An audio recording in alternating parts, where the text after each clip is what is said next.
Yo, welcome back. It is me, Shusai, and I want to talk a little bit about Ira's equipment options, specifically Ira Scarlet Revenger in CC, because she is banned in Blitz, and Commoner is, it's not a format I really play. So, let's talk about CC Ira. I will be analyzing and ranking most of her equipment options. The ones I will not rank are probably ones that don't matter, or I don't think are worth talking about. Without ado, let's continue on. First, let's talk about why I am doing this. So you may be wondering why I am talking about this video. Is it because I love Ira? I do love Ira a lot. I think Ira is one of my favorite heroes in the game. That's not the reason why I'm doing it. Maybe you're thinking, oh, he's prepping for calling Portland, which I am going to, and he wants to know what are the best slots, and he's like over analyzing all this stuff. Sure, I am doing that. I have been analyzing a lot of these things. That wasn't why I'm making this video. I am making this video out of spite.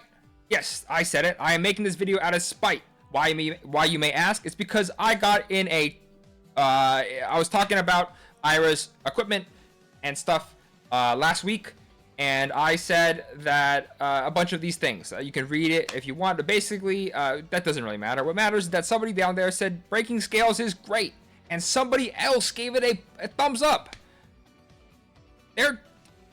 I don't want to dunk on this person, that's why I censored their name, but that's not true. Breaking scales is like her worst glove slot in the format, and I'm here to talk about why. So let's talk about it. Let's get on. First off, general concepts. Ira lists can vary a lot, but in general, she is the most defensive leaning ninja. Zen, Katsu, and Fi are the other three ninjas, and generally they are much more faster.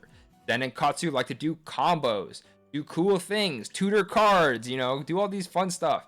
Fi says, I will head jab you 4 times and you will like it. Ira doesn't do that. Ira can't really tutor reliably for combo cards, so her combo synergy is pretty low. Ira is a very value-based hero. Her +1 on the second attack means that the longer the games go, the more turns that happen, the more value you will get out of Ira in general. So generally, you want to play slow. You want to grind them out, because that's what Ira does. If you like mid-range, if you like defensive mid-range, if you are me, you're going to love this hero. Personally, I play an even more defensively mid-range Ira. That's the guardian in me talking. So I am biased to that. However, I do try to factor in all of the styles and ranking these. One of the styles that I'll be talking about a lot is Tiger Ira. Tiger Ira is generally a more aggressive and less effective and much cheaper build. If you want to play Ira to the best of her ability, I recommend playing more of the defensive leaning mid-range Ira. I think it's the best for her. But Tiger's not bad. It's fun. You might like it. If you want a cheap Tiger build, I will be linking one down below in the description. It is my brother. He talks a lot about Flesh and Blood as well. You probably would like it. And you probably have watched it. You probably got recommended it already. $30 Tiger Ira build. Woo, yeah.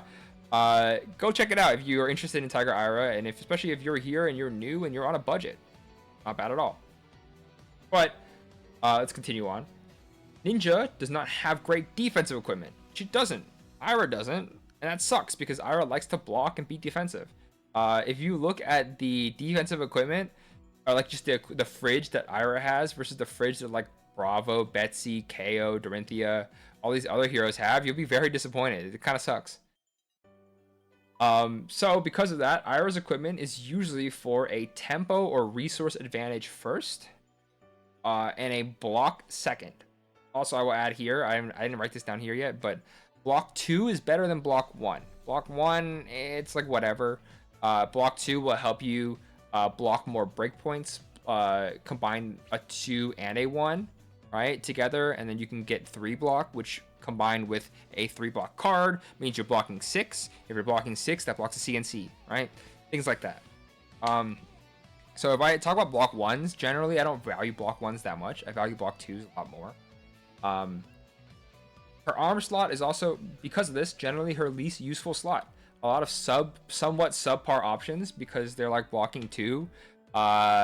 Sometimes they're blocking 1 a lot of the time, and they're adding damage. If you look at her headpiece, her chest piece, and her leg pieces, and you compare that with her arms, they're not that good. Like the arms are just like nothing compared to it. I will also not be talking about AB in general, right? If you want me to talk about AB, it's like impossible to rank. If you want to know more about AB, my recommendation is no rune gloves first because her arms are so bad. To tide flippers because tide flippers is like it's no rune boots with an effect. And then if you have Mask of Momentum, get the robe because the momentum is the best card in the game for her.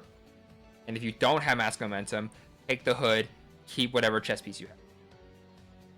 Now, subscriber check. I'm not going to harp on this too long. We are 6 minutes in. This is a very long video that we're going to go through. So I'm just going to say it right here. You see it. You've seen this before. A lot of people talk about this. Please subscribe if you haven't.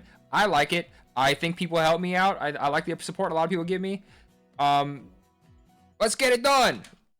Headpieces. We got 4 headpieces to talk about here. We got Mask of Momentum, Mask of Pouncing Lynx, Mask of Three Tails, Crown of Providence.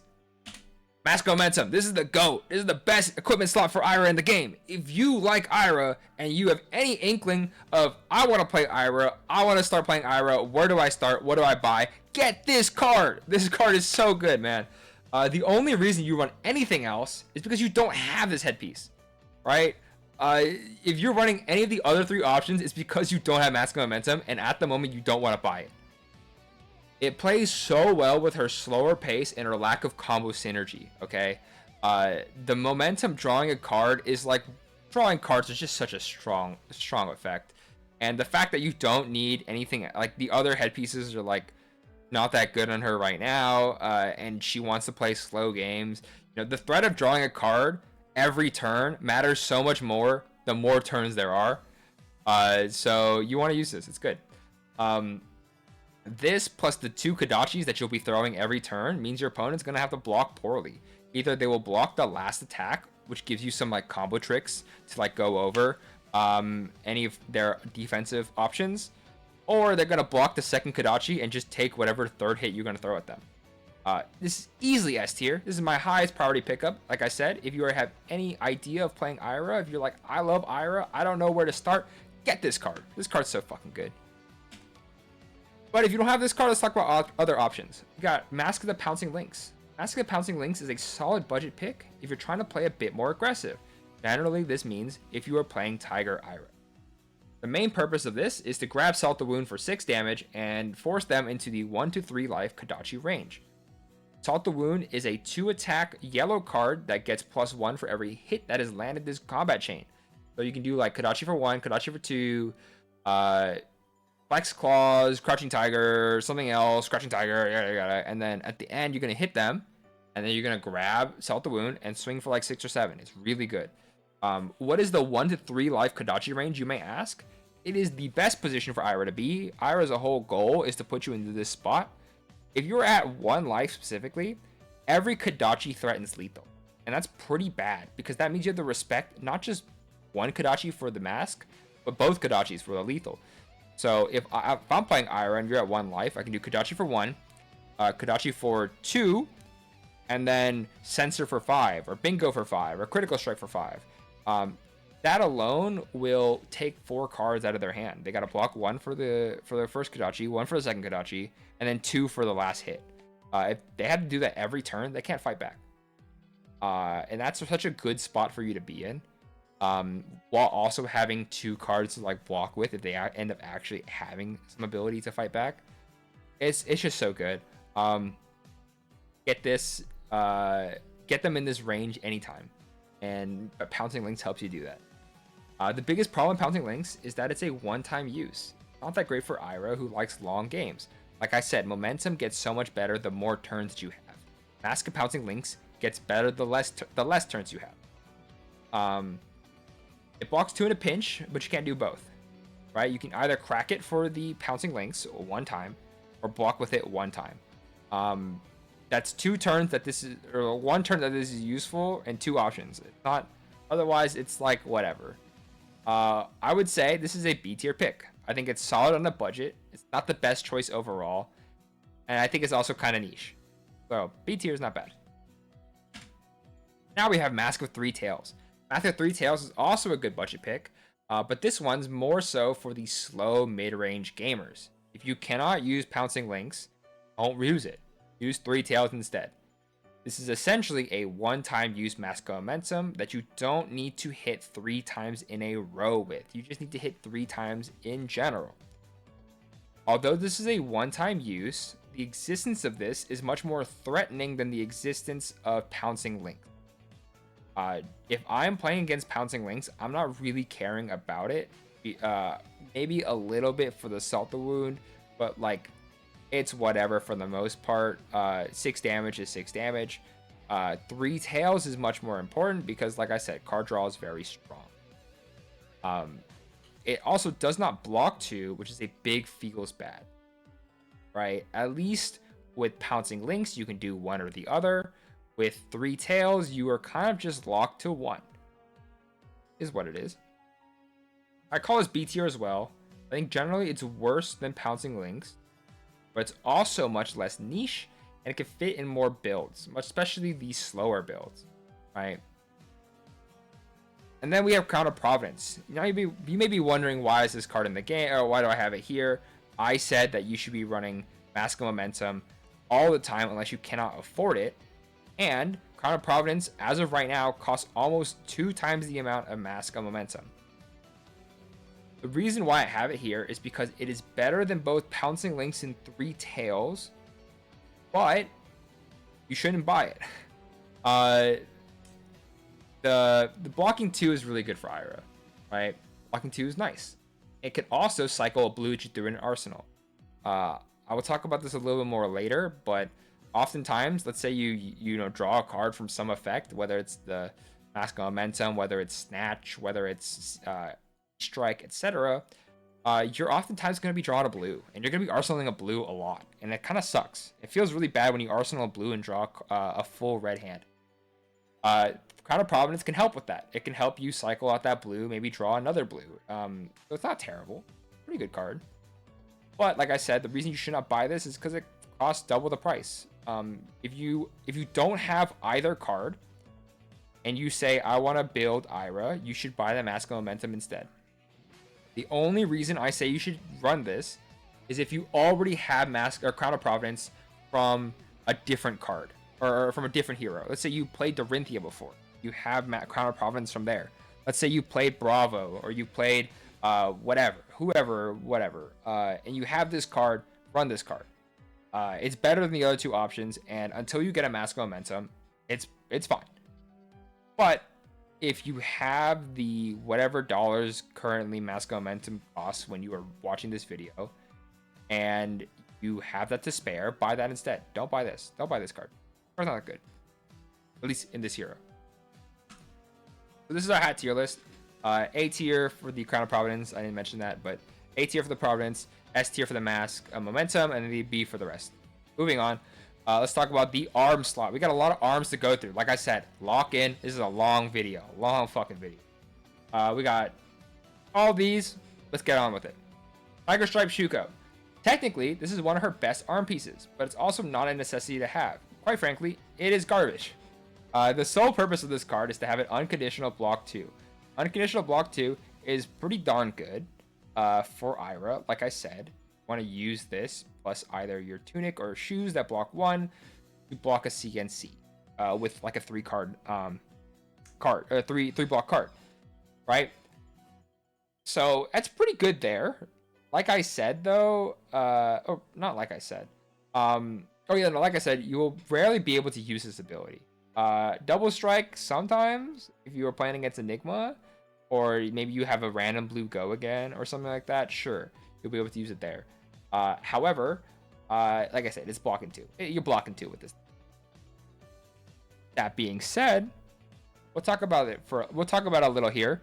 Blocking a CNC is actually not that bad. Like I was saying earlier, sometimes you're just arsenaling a blue and it sucks. You're like, I don't know how to get this out. I gotta use it to get it out. That thing sucks. And somebody, let's say you have like Dishonor in your arsenal, and you're like, I have no idea how to throw this away. I want to put Flying Kick in there, but I don't want to use Dishonor. I have something else. And then your opponent tosses CNC at you for 6, and you go, oh, And you say no blocks, you take the hit, your dishonor gets destroyed, and you finally have a spot to arsenal your flying kick. Ira, because she's playing 2-card hands, she's so resilient to disruption that it's like you don't need to block the disruption half the time. Say you're playing someone like Katsu or Zen, that you have all these combo pieces. You're like arsenaling this combo piece and you're trying to like use it for later. They throw the CNC at you. You have to respect it. You have to respect it because that makes your hand. It doesn't make Ira's hand half the time. Not even half the time. Like 80-90% of the time, you already have a 1-cost attack in your hand and a blue that costs 0. You can do Kodachi, bingo. Done. So I wouldn't even like worry about blocking the CNC half the time, but it's nice to have it in a pinch. Let's say it is the only, 1-cost attack in your arsenal or that you have to use and you want to keep it, sure. Block it out with these cards. I don't know. Blocking 2 is nice for that reason, but it's not the like way better than everything else option. Because of that, I would rank Tiger Stripe Shuko as an A tier. I think you should grab one if you find a good deal on it. But in terms of like recommendations for me, I think it's my last priority. I think you should get this thing last because there's so many other options that are just as serviceable and way cheaper. Now let's talk about Tearing Shuko. Yeah, I didn't know about this until recently. But there are 2 Shukos in the game. Tearing Shuko is a card released with the Tolarian Community College set, Round the Table, and the Ira deck. This is a good card for Tiger Ira because it is a 3-value card. It blocks for 1 and it's 2 damage. Blocking for 1 and 2 damage, pretty good. Most things are like, on average, the Tiger Stripe Shukos only come in for 2 value. Blocking 2 is better than blocking 1, like I said, but 2 value is a little bit less than 3 value, right? Value is what Ira likes as well, so I think it's pretty good there. If you don't have any Crouching Tigers, you can use Pouncing Paws. Pouncing Paws will get you a Tiger. Tearing Shuko will use a Tiger. Sure, but usually if you're playing Tiger Ira, you're making Tigers anyway. Overall, I would lock this in A tier. I think it's worse than Tiger Stripe Shuko, and it's locked to Tiger Ira, but it's like pretty good if you can use it. Then we have Stonewall Gauntlet. Stonewall Gauntlet is we have Tiger Stripe Shuko at home. This is almost a always guaranteed block 2 at some point in the game. Someone will throw a buffed up attack at you at one point, and you can use the Stonewall Gauntlet to block it. If you're playing against aggro decks that like to go wide and have a reliance on Chain Link, for example, like Phi, this card is really good. You can use this card and it will stop a lot of damage that these go widers want to do. Problem is, even though it's a block 2, sometimes a block 3+, it's not going to help you block a CNC in the same way Tiger Stripe Shuko would. So it's like, it's whatever. Block 2, it's like block 2 derogatory, like block 2 cool, which is Tiger Stripe Shuko. I would call this A tier as well. I think it's a great alternative to Tiger Stripe Shuko. I think it's cheaper, maybe right now, than Tiger Stripe Shuko. And it's probably one of the best generic Armpieces. So if you have it, run it. If it's cheaper than Shuko, maybe get it. If you want to get Shuko instead, I think you should. Then we got Goliath Gauntlet. Goliath Gauntlet is one of the best commoner Ira pieces, and it has its uses in CC as well, especially as a budget piece. There's a lot of 2-cost targets that you're throwing out. You have CNC, you have Weakest Link, you have Flying Kick. So many options that you can throw. And giving +2 on any of those are really good. CNC for 8, Flying Kick for 9, they're all really good options to have. If you're on a potential Mask of Momentum proc, this can push a card over the breakpoint.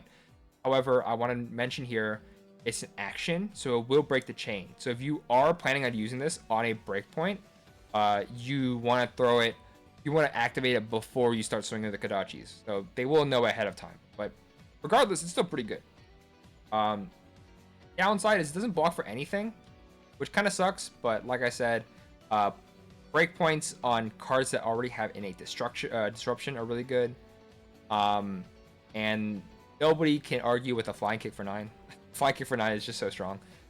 So it's worth it. So B tier, yeah. Guaranteed damage, good breakpoint value, but doesn't block anything. All right. Then we got Flick Knives. I'm going to talk about this card and Breaking Scales. It's some of the worst cards, I think, for Ira in the game. This is a bad card. Please stop recommending this to people. I see a lot of people online talk about this card. I see a lot of people try this card out. I see a lot of people saying this card's pretty good. You should try it out. You should use it. Don't recommend this card. Don't use this card. There's two uses for this card. You can either keep the Mask of Momentum chain going, or chip out the opponent when they're at 1 to 2 life. I will talk about both of these. I will try to explain both of these. And I will explain to you why they're bad. So, keep Mask of Momentum chain going. Basically, what you're going to do is you're going to swing Kodachi for 1. They usually take that one. And then you can swing the Kodachi for 2. They usually block that one. If you've never played against an Ira before, you should block the second Kodachi. It breaks the inner row, right? So let's say they block the second Kodachi. Sure, you can use your Flick Knives to toss a Kodachi at them, so there was damage that happened during the second chain link, if that makes sense, right? And then you can like flying kick for 7 or something like that and threaten a Mask of Momentum proc. That's pretty good, sure. The reason that's bad is because you have to break the Kodachi to throw it. What that means is now every turn after, you're going to be swinging with only one Kodachi. That's pretty bad because, like I said, the Mask of Momentum gets better the more turns you can threaten it. Ira gets better the longer turns you have. If you want to use this really early on in the game for a card draw, you are basically breaking your kneecaps for the rest of the game, and it's probably going to be many turns later before you'll be able to scrap out a win. So the value that you get for one turn card draw does not outweigh the downside that you have for having worse turns overall for the rest of the game. Also, like I said before, drawing one card isn't that good. Like, it's good, but it's not that good. Anything that like can be used to guarantee this effect isn't really that good, because let's say you break both Kodachis. Let's say you do Kodachi for 1, they take it. Kodachi for 2, they block it, right? Then you Flick Knives 1, sure. Now the chain is alive, and then you censor for 5, and they give you 2 cards, and you break the other Kodachi, so now you have 0 Kodachis left, and you get a card draw. What do you draw? Dishonor, and now you got a fucking arsenal of Dishonor. Like, nobody wants it. And then you draw a four red hand. You're like, dude, this game sucks. So drawing the card isn't that good. What's more important is actually threatening the card draw. It's way more important as Ira to say, hey, I could draw a card, than to actually draw the card. And that's the big downside of these kind of like guaranteed Mask Momentum proc cards.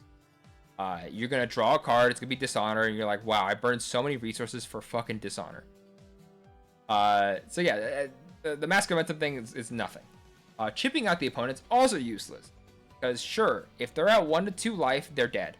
Yes, you can, throw the knife twice, and if they don't have healing, they're screwed. Sure, but like I said earlier, Ira loves it when you're at 1 to 3 life anyway, because she loves to throw Kodachi something else and threaten your death. If you're running this card, why? Right? So if like, let's say, yeah, like I said, you just want them at 1 to 3 life anyway, so then it's just, there's no reason to run Flick Knives. It puts them, you're wasting your arm slot for something that you shouldn't be wanting to use anyway. You can use this with Concealed Blade to get a knife back, one knife back specifically. You're gonna replace that knife with Zephyr Needle, the only knife in your arsenal. But that card is also subpar, because now you get a Zephyr Needle in your hand against somebody with defense reactions or something. Or you have to run Concealed Blade, which doesn't have combo, so it doesn't synergize with Flick Flack, and the effect isn't that strong anyway compared to like Rowdy Locals or Warmonger's Diplomacy. So generally, Concealed Blade's pretty bad, Flick Knives itself's pretty bad, so Flick Knife as a package is pretty bad. That being said, it does block for 1, so I do give it a C tier, but save this for Assassin and save this for Syndra. Those will probably use the Flick Knives way better. than Ira. Now let's talk about breaking scales. You see how much text I have here? This is all I hate this card. I do not think this card is good at all. Yes, I understand that there is a person whose name I cannot remember for the life of me that got 5th place at calling Osaka just recently at Worlds using breaking scales Ira. I think that person is very good at the card game. I do not think breaking scales is a good card. That makes sense. Let's talk about it. It blocks 1 and it's +1 damage, meaning that this is a 2 value. 2 value, much more situational than something like Goliath Gauntlet, because you have less cards with combo that you are throwing than you have 2 cost cards, right? Block 1 is fine, but I've talked about this earlier. Unless you have something, it doesn't really help block the disruption, etc. Yada yada yada. I talked about that. The main use of breaking scales is to threaten a +1 on a combo card to get the Mask of Momentum card draw. I just talked about this with Flick Knives, but the Mask of Momentum card draw isn't that good. Enough, at least, to warrant using a card to guarantee it. Also, like I said before, they usually block the 2 attack Kodachi anyway. So let's say your goal is to do 1, 2, and then like spinning wheel kick. Sure, you can give the spinning wheel kick +1, and now they have to do something plus sink below or whatever. I don't care. They already blocked the 2 attack Kodachi, so then now you're giving +1 to a combo card that doesn't have an actual,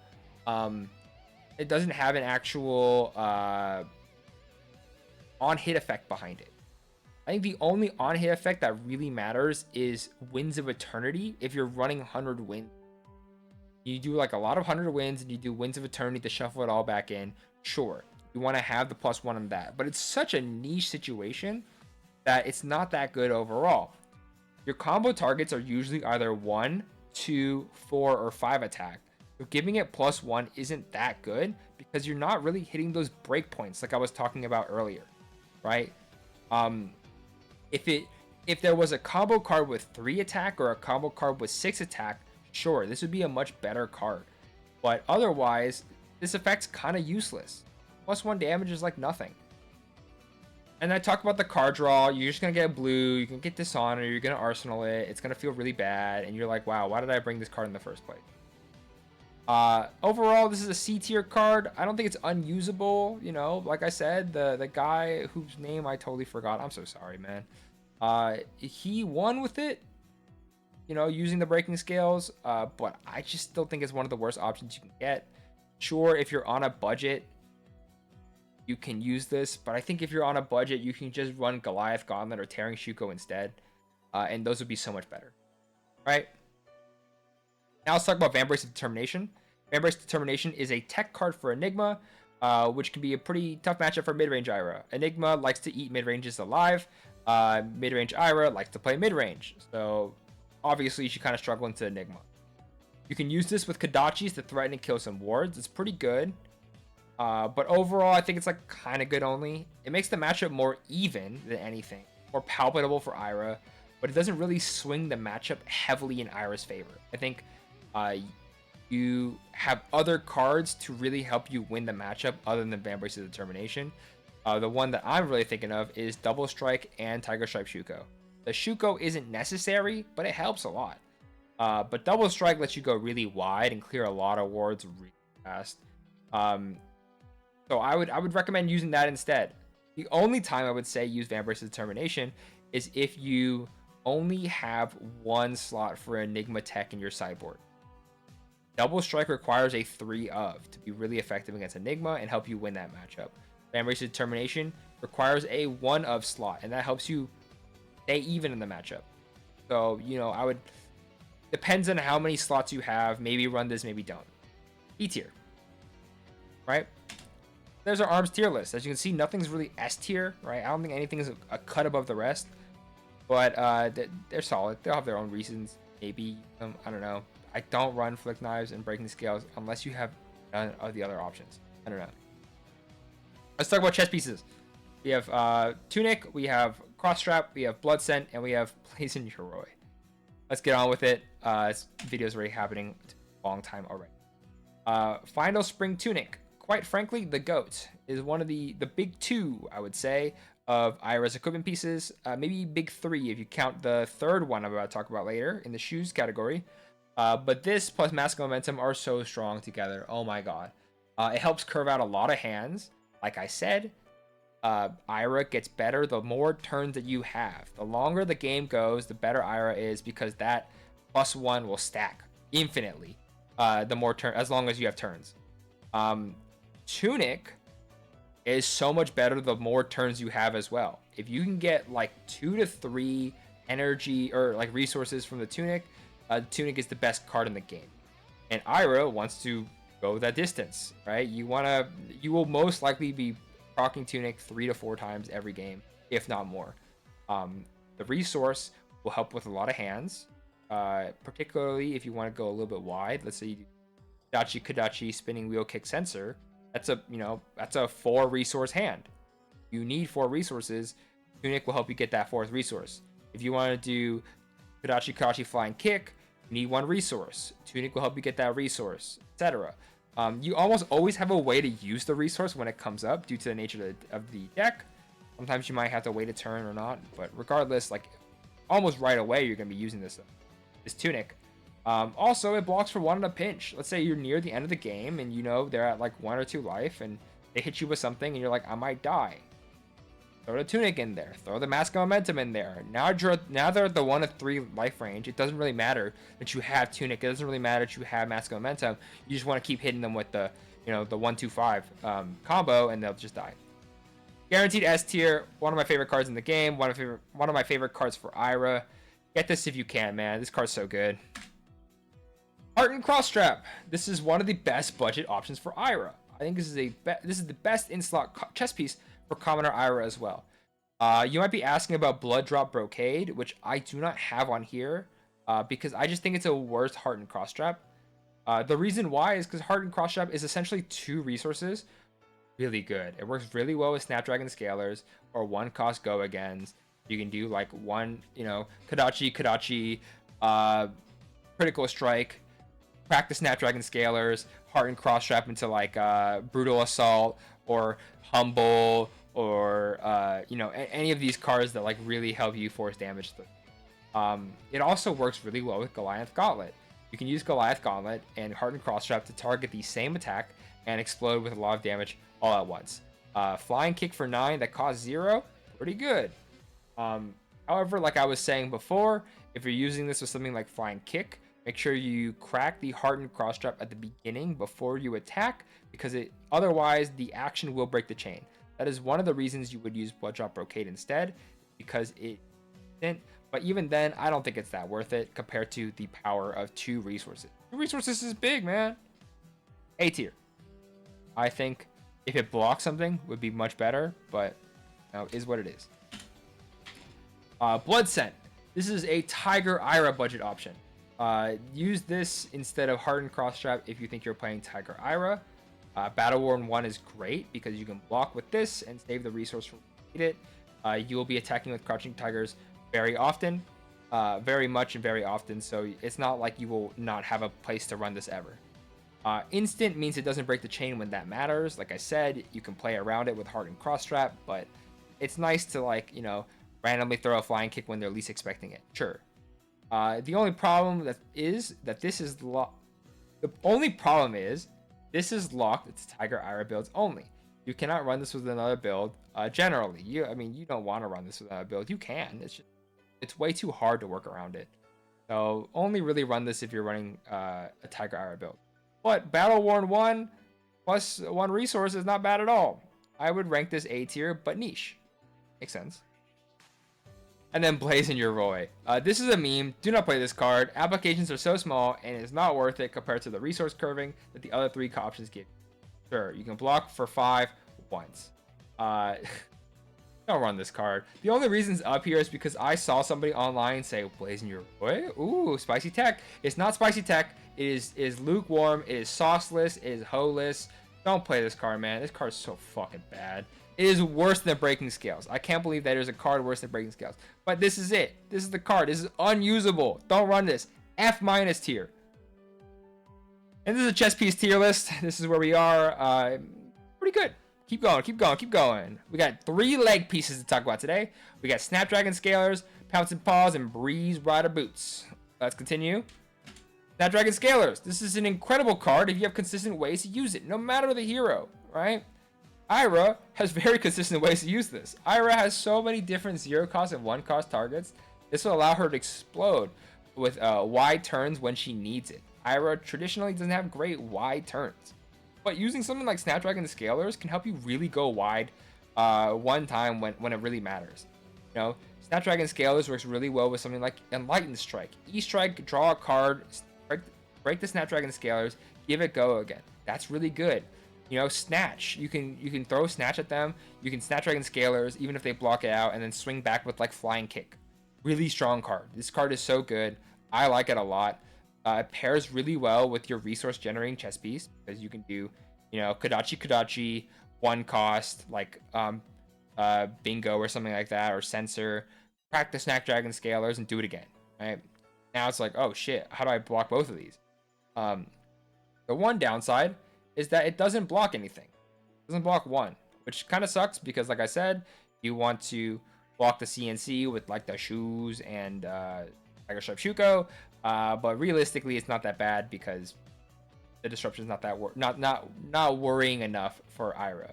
Easily an S tier choice for me, but I can see where some people wouldn't run this. I think you should run this almost every time.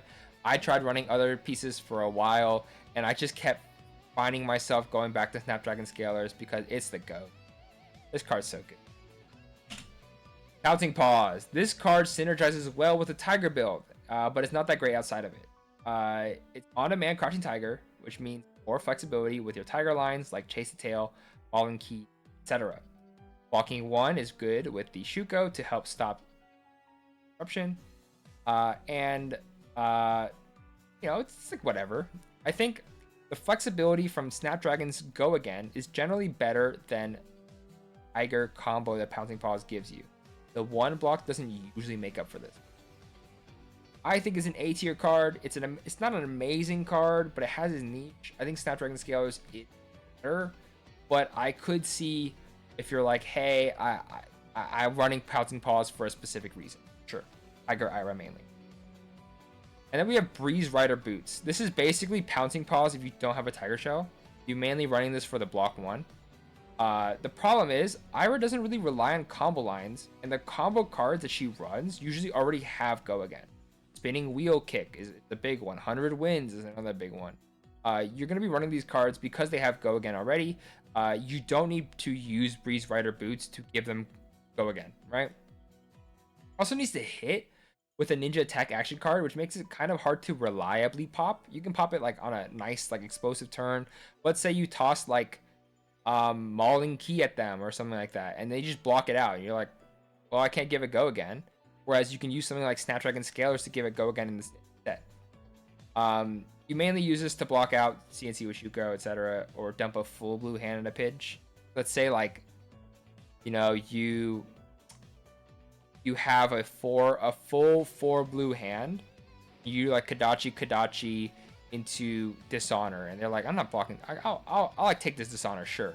You like crack the Breeze Rider Boots and then toss like 4 more damage. It's not that good. Like I said, the guy who got fit at Calling Osaka, with Ira played this card as well, and I was wondering, I was like, why is this good? Trying to figure it out why, and I think I came to the conclusion that it's just like it's okay. It's like okay. It's like it's usable. The block 1 is really good. In the situation of shoes, because there are no block 2 shoes in the game, or like for Ira. Right, so block 1 is better than block 0 for the most part. It depends. So 1 block makes this reasonable, but I just don't recommend it. I just think it's like the bottom of A, maybe B tier. I could see B, but bottom of A is fine. Yep, it's like usable. Here's our leg tier list. So you know, there we go. You can see it right there. I think Snapdragon Scalers is my favorite. S for Snapdragon Scalers, right? And then here we have the final tier list. So kind of combining everything here. You can see I have the Mask Momentum, Tunic, Snapdragons on top. You have a bunch of it's just so many cards, man. We're hitting time as we go right now. Just remember, F is for Blazing Yoroi. Don't run this card ever. If I see you running this card, I'm gonna really question your thoughts on the game because there's no reason this card's ever good. Closing thoughts. S tier items are my GOAT picks. I think you should be running these usually unless you have a specific reason not to. Like for example, with Snapdragon Scalers, sure, you may want to run this not for like a specific reason, but I don't think so. I don't think you should. A tier items are all very good. Feel free to pick around depending on what you need or can use. A lot of the cards in the A tier situation are Tiger Ira cards. Don't run the Tiger Ira cards if you aren't playing Tiger Ira. Right? B tier items are usable, but mainly their budget options are very niche. C tier I do not recommend using, but it's not like they're unusable. Those are Flick Knives and Breaking Scale. And please do not run Blazing Yoroi. I cannot believe I have to say this. I cannot believe I read somebody say I will be running Blazing Yoroi. Like I think Blazing Yoroi is like a cool tech card. It's not. It's not that good. I think I don't have an end slide here. I'm sorry about that. So just pretend this is the end slide right now. Thank you for watching the video. Thank you for subscribing. I want to make more video, but I will be at Calling Portland if you are there. Thank you. Goodbye. Mwah.